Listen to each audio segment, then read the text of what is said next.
அனைவருக்கும் வணக்கம்.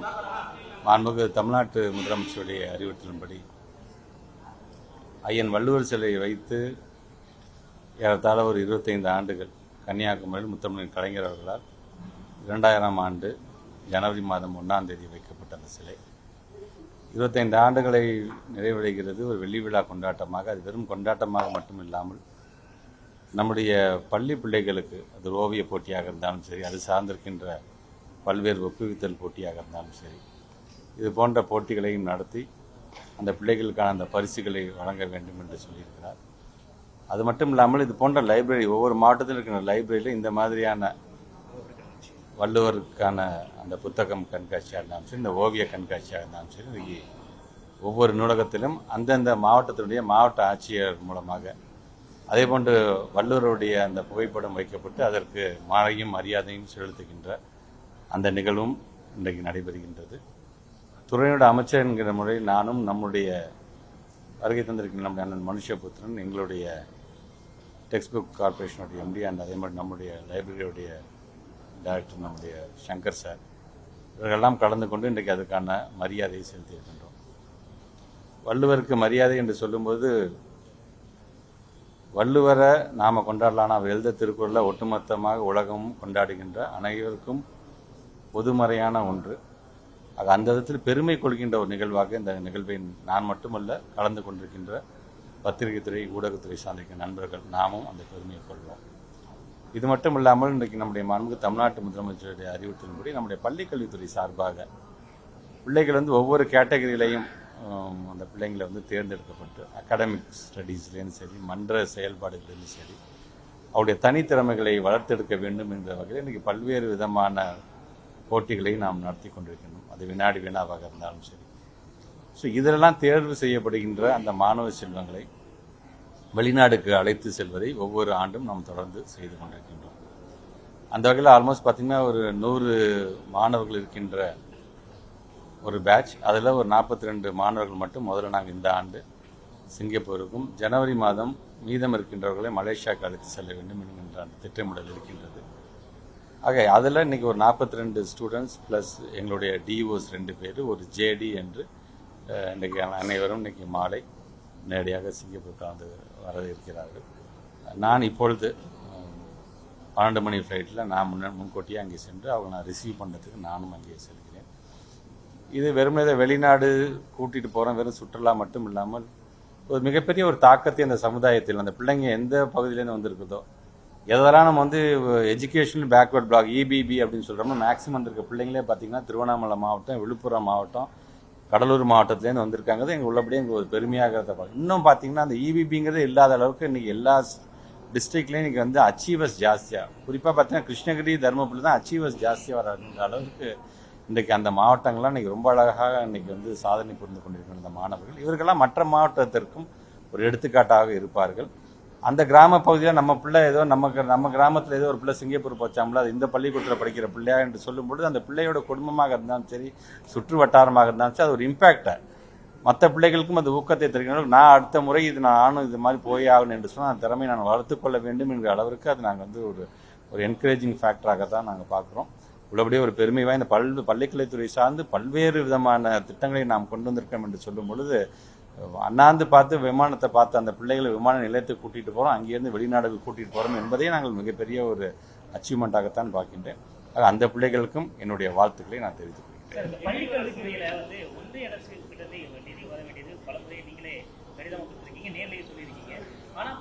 மாவட்ட கல்வி அலுவலகங்கள் அந்த பில்லுக்கட்டில் அப்படிங்கிற ஒரு விஷயமா இருக்கட்டும், ஆசிரியர்களுக்கு சம்பளம் கொடுக்கல சொல்லி விமர்சனம் பண்ணக்கூடியவங்க இந்த நிதியை பற்றி பேச மறுப்பதற்கான காரணம் என்ன? நிதியை பற்றி பேச மறுக்கிறதுக்கு ஒன்றிய அரசு தான் மறுக்கிறாங்க.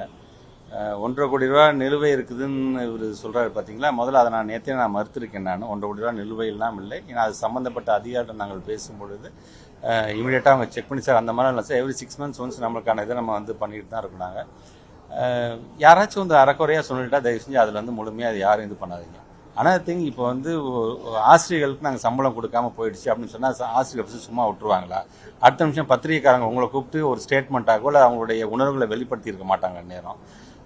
சேலரிக்கும் இந்த இன்டர்நெட்டுக்கும் சம்மந்தம் இல்லை. ஆனால் திங் வந்து இன்டர்நெட்டுங்கிறது வந்து நாங்கள் வந்து பெண்டிங் வைக்க வேண்டிய அவசியமும் கிடையாது. எங்களுக்கும் பிஎஸ்என்எலுக்கும் இப்போ எம்ஓயு இருக்குது. நாங்கள் அதை ஆட்டோமேட்டிக்காக அதை கிளியர் பண்ண ஒரு அரசாங்கம் போய் அதை ஃபஸ்ட்டு நிலுவை வைக்குமா? நீங்கள் நிலுவைன்னு கேட்கணும். ஆமாம், நிலுவை இருக்கின்றது. நிலுவை எந்த நிலுவை இருக்குது என்று சொன்னால் ஒன்றிய அரசுலேருந்து வரக்கூடிய 2151 கோடி ரூபா நிலுவையில் இருக்கிறது. அது சார்ந்து பேசவே மாட்டேங்கிறாங்களே யாருமே. இது சார்ந்து எந்த ஒருத்தர் வந்து ஒரு தலைவர் இந்த கருத்து சொல்லியிருக்காரு நீங்கள் சொல்லிடுறீங்களோ அவர் என்ன பண்ணியிருக்கணும்?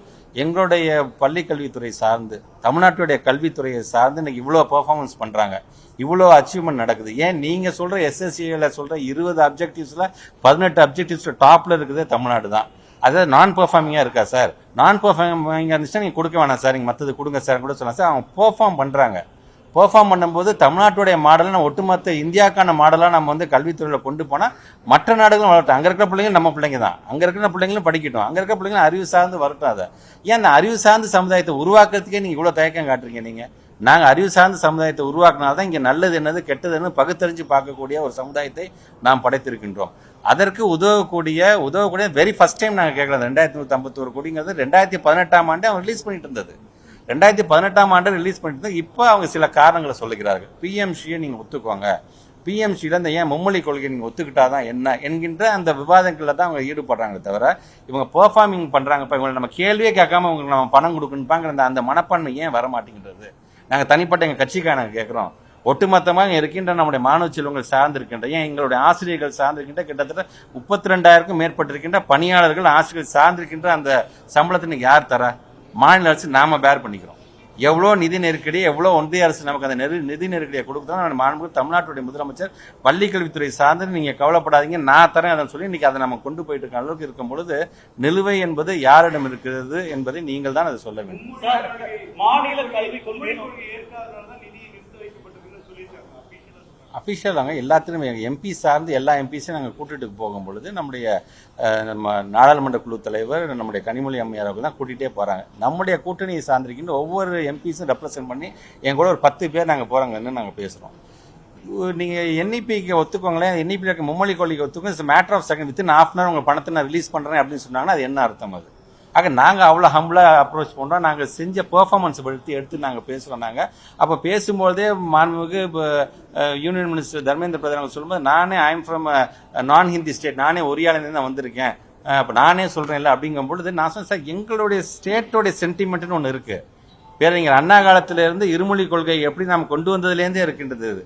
நாங்கள் எதாவது பெர்ஃபார்ம் பண்ணாமல் இருந்தால் பரவாயில்ல. இன்றைக்கி நாங்கள் வந்து த்ரூ அவுட் த வேர்ல்டு நாங்கள் போய் எங்களுடைய பிள்ளைங்க வந்து இன்னைக்கு வந்து அச்சீவ் பண்ணுறாங்க. த்ரூ அவுட் இந்தியா போய் எங்கள் பிள்ளைங்க போய் பல்வேறு ப்ரீமியம் இன்ஸ்டியூஷன் போய் சேர்ந்துருக்காங்க. அது நிஃப்டாக இருந்தாலும் சரி, ஐஐடியாக இருந்தாலும் சரி, நிஃப்டமாக இருந்தாலும் சரி, லா யூனிவர்சிட்டியாக இருந்தாலும் சரி, பிள்ளைங்களுக்கு ஜேஇனா என்னன்னு சொல்லி கொடுக்குறோம், கிளாட்னா என்னன்னு சொல்லி தரோம், ஒரு என்ட்ரன்ஸ் எக்ஸாம் எப்படின்னு சொல்லி நீங்கள் அந்த பிள்ளைங்க போய் சேர்க்குற அளவுக்கு நாங்கள் போகும்பொழுது தயவுசெய்து அதை கம்பேர் பண்ணி பாருங்கள். அடிக்கடி சொல்லதான் நாங்கள் வந்து மற்ற ஸ்டேட்டோட கம்பேர் பண்ணுறது நாங்கள் வந்து ஒரு இதாக நாங்கள் பேசுகிறோம்னு நினைக்காதீங்க. இன்றைக்கி நம்ம வந்து லைக் ஆன் பார் வித் இன்னைக்கு ஃபாரினில் இருக்கிற அந்த யூனிவர்சிட்டி சார்ந்து அங்கே இருக்கின்ற கல்வி முறை சார்ந்து பிள்ளைங்களை கொண்டு செல்லுங்கிறதுக்காக தான் பல்வேறு டெக்னாலஜி ஏன் நம்ம கொண்டு வரோம். நம்ம இந்த டெக்னாலஜி நான் கொண்டு வரோம். இப்போ நாங்கள் வந்து அறிவிப்பு நாங்கள் கொடுத்துருக்கோம். நாங்கள் கடந்த கூட்டத்தில் அறிவிப்பை நான் கொடுத்துருக்கேன். நான் சென்சரி பார்க் நாங்கள் கொண்டு வரணும், ரோபோட்டிக்ஸ் நாங்கள் கொண்டு வரணும், இப்படி எல்லாமே டெக்னாலஜி வைஸாக நான் பேசுகிறேன். நான் ஆனால் டெக்னாலஜி வைஸ் நாங்கள் எதை பேஸ் பண்ணி சொல்கிறோம்? 60:40 ரேஷியோ எஸ்எஸ்சி அமௌண்ட் எங்களுக்கு வரும்போது உடனே செய்ய முடியும்னு நாங்கள் பார்க்குறோம். நாங்கள் ஒவ்வொரு மாவட்டத்திலையும் ஒரு ஸ்கூல் கொண்டு வர நாங்கள் ஆசைப்படுறோம். இப்போ நீங்கள் பணத்தை கம்மி பண்ணால் நாங்கள் அது வந்து கம்மியாக்க வேண்டியதாகிடும். எல்லா மாவட்டத்திலும் பண்ண வேணாம் சார், பைலட்டாக ஒரு ப்ராஜெக்ட் பண்ணலாம் சார், ஏன்னா நமக்கு ஃபண்ட் இவ்வளோ தான் சார் வந்திருக்கு அப்படிங்கிற அளவுக்கு டிஸ்கஷன் போயிட்டு இருக்கு. சார் நம்மளுடைய திருப்பி சொல்ல நம்ம எல்லாருமே சொல்றாரு, நம்முடைய மாண்பு துணை முதலமைச்சர் சொல்றாருல, ₹1 கொடுத்தா நமக்கு 29 பைசா தான் வருதுன்னு. அந்த ஏன் அந்த 29 பைசா தான் வருதுங்கிற இம்பாக்டை ஏன் நம்மளால புரிஞ்சுக்க முடியல? அந்த 29 பைசா வச்சு நம்மளால என்ன பண்ண முடியும்? ஆக அதிகாக வந்துருச்சுன்னு சொன்னால் நம்ம டிபெண்ட் பண்ணி இருக்கணும்னு அவசியமே இல்லைங்கிறதுக்காகத்தானே நம்முடைய குறிப்பாக இந்த கல்வி என்று வரும்பொழுது அதை மாநில பட்டியலில் கொண்டு வாங்க எதுக்காக நம்ம முயற்சி பண்ணுறோம்? நம்ம கொண்டு வந்தால் நமக்கு என்ன தேவை நம்ம முடிவு பண்ணிக்க மாட்டோமா? நம்ம பிள்ளைங்களை நம்ம அவ்வளோ லெட் டவுன் பண்ணிட போகிறோமா? நம்ம பிள்ளைங்க ஒவ்வொருத்தரையும் அடுத்தடுத்த கட்டத்துக்கு கொண்டு போய் இன்னைக்கு எல்லாரும் பாராட்டுற அளவுக்கு எல்லா விதத்திலையும் இங்கே அச்சீவ் பண்ணிட்டு தான் இருக்கிறாங்க. ஸோ அந்த விதத்தில் தான் இந்த கேள்வியை நான் உங்களுக்கே நான் வைக்க விரும்புகிறேன்.